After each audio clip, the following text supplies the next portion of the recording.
Hi, this is a little different. Normally I do these videos as a slideshow with some music underneath, mostly obscure Dutch music, because I know that's not going to be a problem with YouTube. But I thought I'll do it differently. I'm going to go through these books that I picked up recently, the last couple of weeks. A little quicker, but I'm going to show it a little more in depth. I don't know, doesn't make sense, does it? Anyway, I'm going to show it instead of just show the picture. Picked up quite a bunch, haven't read a single one, only looked at it, but I want to file them away, so this video is necessary. First two books are books that aren't paperbacks. I just wanted to show them. Sleaze Library, as you see above, but these majority of these aren't sleazy at all. Jonathan Safran Foer's Extremely Loud and Incredibly Close. I know this got made into a movie, which got nominated for an Oscar, and I couldn't care less.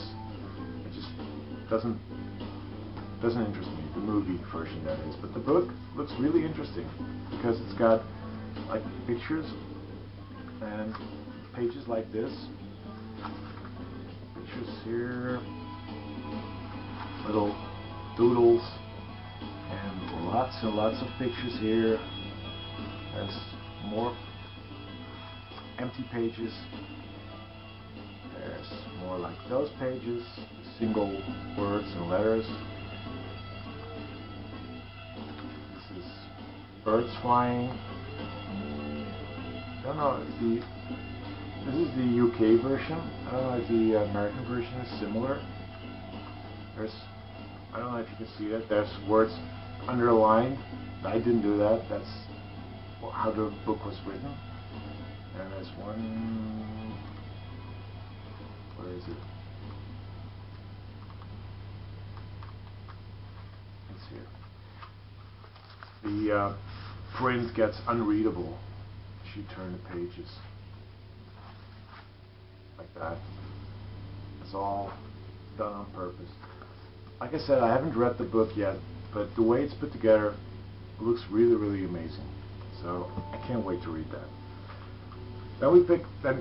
I picked up Lord of the Rings trilogy. I can't fucking stand the movies. They are terrible pieces of shit.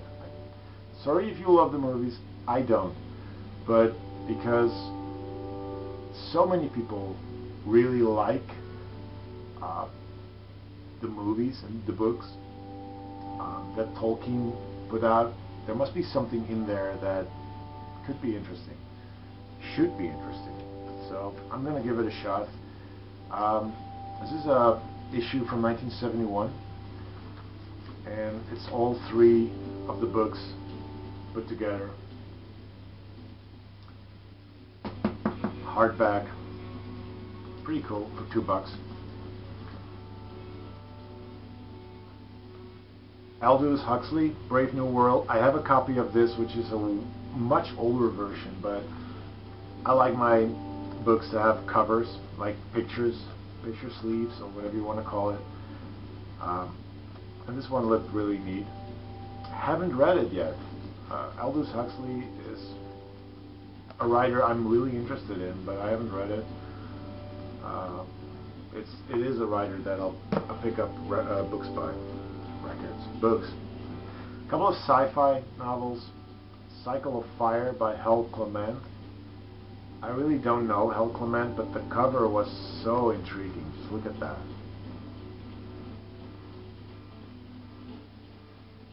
I love this type of book art. Same goes for this one. This is Clifford D Simic, Way Station.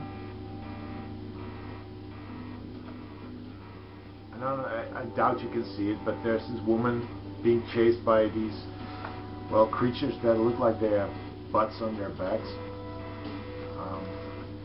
These books, by the way, are mostly from the 60s. This one is from 1969. This edition. some detective and spy paperbacks. I love those stories. I love them. This is Where the Spies Are by James Leeser, which was originally released as Passport to Oblivion. This is the movie edition, starring David Niven, who you can see here on the tip of the bullet, and Françoise d'Orléac. I think it's a British film. This was from I think 64, 65, made in the whole, in the wake of James Bond popularity. So this is really interesting. I have seen the movie. I don't remember anything from it, but having the book, two versions actually. I have the Passport to Oblivion one as well. That's really neat. This is a book by Donald Hamilton, Line of Fire. Donald Hamilton, which you can see here, he wrote books in the Matt Helm series. 4 of those were turned into movies starring Dean Martin. This is a book that's not about Matt Helm, but about, I think, snipers. The cover is just amazing. Just look at that. Really cool stuff. Then we got more counter-spy books. Deadline by Philip McCutcheon. On the back it says that this character, Commander Shaw, is close to James Bond, in popularity. I doubt it, because I've never seen a movie starring a character called Commander Shaw. And if these books were popular back in the 60s, this is 1966, a movie would have been made out of it, I'm sure, but it hasn't been. Another detective novel, The Killing Strike, starring a character called Inspector West. And the cover, I just love that. The broken bloody hammer with a corpse underneath. And then the inspector standing here. Most covers, this is the first one I have, but on the back you see 3 more. They have similar design, just the inspector standing there, and then an image of how someone died, which is pretty cool. Some ghost stories. This is the second Fontana book of great ghost stories. This is a great picture of a ghost unicorn coming out of a table at a seance. Stories in here are written, among others, by Conan Doyle, Edgar Allan Poe, and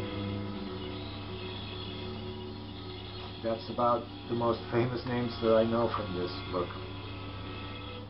But interesting. I'm not a big fan of horror stories or science fiction stories, but these are just great for my collection. This is the third Fontana book of great ghost stories. Picture of, part of the skull with a flower in its eye, and then ghosts coming out of the graves. I love these drawings. Somerset Maugham is the only name I recognize, because I see a lot of his books at Goodwill, but never really picked it up. The rest doesn't really ring a bell, but that's another one of those. Then we got a suspense thriller set in modern Italy, The Big Story, written by Morris West. I don't know much about it, to be quite honest. He wrote a book called The Devil's Advocate, and I think he later did Shoe of the Fisherman. What does it say? But it's a thriller that should be interesting, I hope. The stuff I'm going to show now is a little more artsy, except this one, I think. I Like It Here, which is written by Kingsley Amis. who wrote Lucky Jim. This cover is the reason why I picked it up. I just love that cover. This is published by Foursquare Books, and it's from 19... originally from 1958, but this is a 1961 publishing. And I love that. That's just awesome art. The next two are books that are fucking rare, and I found them for $1. This is Kensaburo Oe. I think that's how you pronounce his name. It's a personal matter. Japanese writer. Don't know much about this book, but this one caught my attention because it's on the, I hope you can see it, Black Cat book, which is a series of Grove Press. You see little cat eyes there.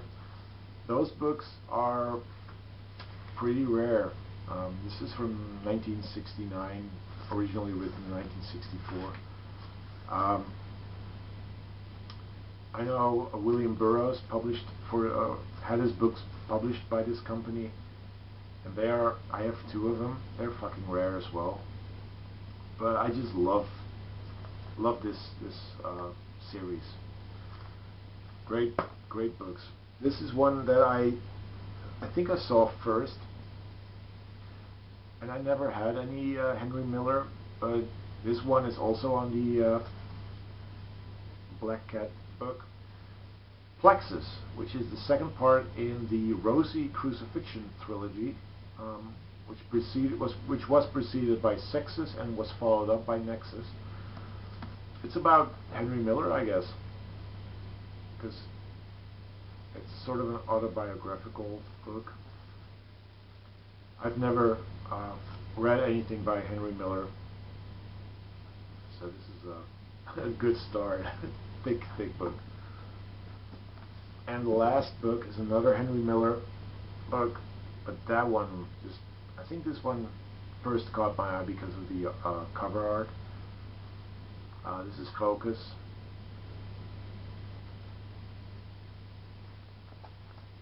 And again, great addition to my collection. This is from this edition is from 1964. The book is originally from 1949. So there you have it. The books that I picked up the last couple of weeks. It'll probably be a long time before I find more books, but it could be that next time I go to a Goodwill, I will be able to find more. We'll see. It just comes and goes, and which is okay. So I'm able to read books instead of just collect them. Anyway, thank you for watching. Just let me know if you like this series, if you like the other way I did it. Just let me know, and see you next time. Bye bye.